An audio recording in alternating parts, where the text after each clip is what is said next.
Despite Kevin Durant being heavily criticized this offseason for leaving the Thunder and creating a super team with the Warriors, he was still voted the #1 favorite player in an NBA.com rookie poll for the third straight season. Meanwhile, the reigning two-time MVP, Steph Curry, didn't even rank in the top 9. Curry was tied for 4th in the same poll last year. What does this rookie vote say about Steph Curry, Max? Two things. First and foremost, that he just choked in the finals. Now, I know he wasn't physically 100%, but it looked like LeBron took his heart. I mean, that was part of LeBron's strategy. It looked like dunking on him, screaming at him, Steph kind of slinking away. It breaks my heart to say this because I love Steph Curry, love his game, love watching him, love the fact that he kind of inspires kids. He's not the biggest, not the strongest, not the fastest, and yet somehow one of the best. But after a finals 2 years ago, where it was like, okay, fine, he's passing out of the double team before it comes, and therefore he's actually helping his team, but his personal numbers won't look great. But was he really as good as he normally is? He followed it up with this finals where his team blew a 3-1 lead, and he was not his normal self in the finals, injury or no.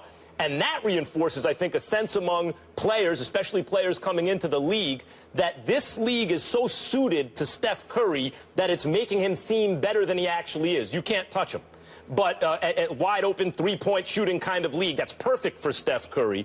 But then once the playoffs started, Stephen A., you brought it up the other day, and they called it a little more loosely, suddenly that effectiveness diminished. In other words, the rookies are going, look, we know who's really the best. We look at guys like LeBron and Durant, Westbrook. We can see they're better, but somehow the way the game is called and played now, Steph is kind of glorified out of proportion. I think both those things are going on, but especially the choking in this year's finals. What it says, Max Kellerman, is that people don't know basketball, and they need to shut the hell up because they make no sense whatsoever. Steph Curry is the reigning two-time league MVP. His numbers for the regular season was he averaged 30 on 50% shooting from the field and 45% shooting from the free throw line, from the three-point range, shooting 90% from the free throw line and averaging nearly 7 assists per game. That is just ignorant for 10 players, including Kevin Garnett, by the way, who I love, who's a future Hall of Famer, but clearly is beyond his prime. And, you know, he'll retire soon enough and become a part owner, hopefully at the Minnesota Timberwolves or some other team. The bottom line is that Steph Curry should be right up there with everybody. I have no aversion to Kevin Durant. He's one of the top 3 players in the world. He's a superstar. And obviously the eye of the storm is going to be upon him. So when you look at a guy that's 6'10", 6'11", with a 7'6" wingspan, who can handle the rock and shoot the ball from all over the place the way Kevin Durant does, we can understand that the rookies would gravitate to him to some degree. But they're rookies for a reason, because their breath smells like Similac. They're wet behind the ears. They don't know any damn better. And they're going to find out about how good Steph Curry is when they get on a court with him next season. That's what this shows. They lack an appreciation because they're caught up in the size, the way the game has evolved, being tall and being gifted as Kevin Durant is, and they're not appreciating the marksmanship, the sniper-like abilities of a Steph Curry. But they'll find out when they get in the league and go against them. They know what Kevin Durant's going to do to them, because he's damn near 7 feet tall with a handle and a shot. But when they get on the court against Steph Curry, they're about to learn why Kevin Durant decided to go to Golden State. You see, you got to remember, Steph Curry didn't go to Oklahoma City.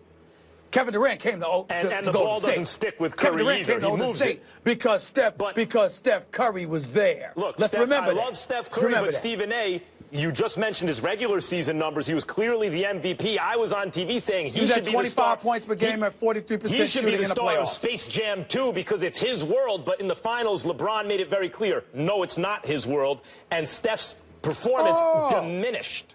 So let me get this straight. Yeah.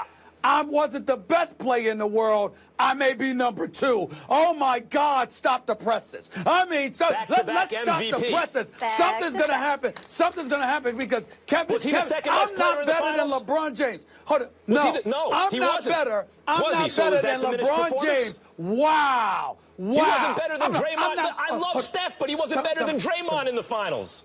He was hurt. Okay, fine. It's 2 years in a row where his performance diminished in the finals. Yeah, but diminished according to what? Time out. According to the standard he set in the regular season. Right. And what was that standard? Very high, and then so even. Yes. So even Peyton an average Manning used to be the best regular season quarterback ever, and not so good. I in the have playoffs. a question. Talking and not answering my question ain't gonna help you. 25 points per game on 43% shooting in the playoffs. That's horrible. It's worse than he normally is, which means he folded under pressure according to the rookies. Guys, we keep gotta talking. go. I'm gonna ban your basketball card. I'm gonna ban it. So I'm gonna ban it. fiery today. When we come back.